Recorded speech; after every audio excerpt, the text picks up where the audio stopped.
Cattron has expanded the throttle capabilities for the CANplus CP1000 Advanced Engine Control Panel. The new CANplus Control advanced throttling and control features provide you with more options to better control mechanically or electrically governed engines.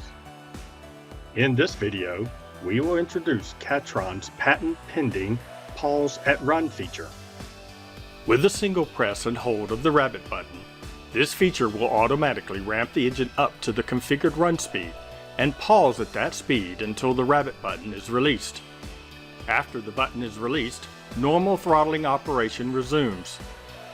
This feature eliminates the over and undershoot that can occur when just holding the rabbit button.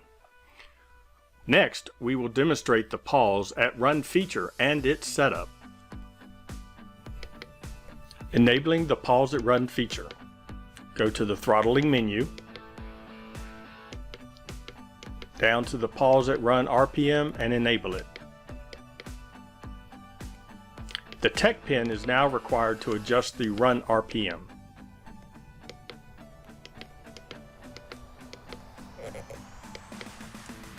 We're now at tech level.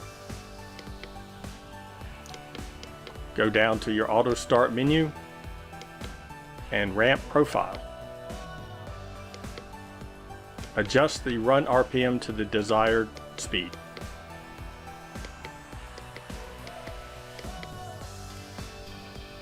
We will now demonstrate the feature. Cranking up the engine. Single press will increment the engine by the desired amount. Holding it will ramp it up to the run speed and pause there until the button is released. Now it can be adjusted in the normal fashion.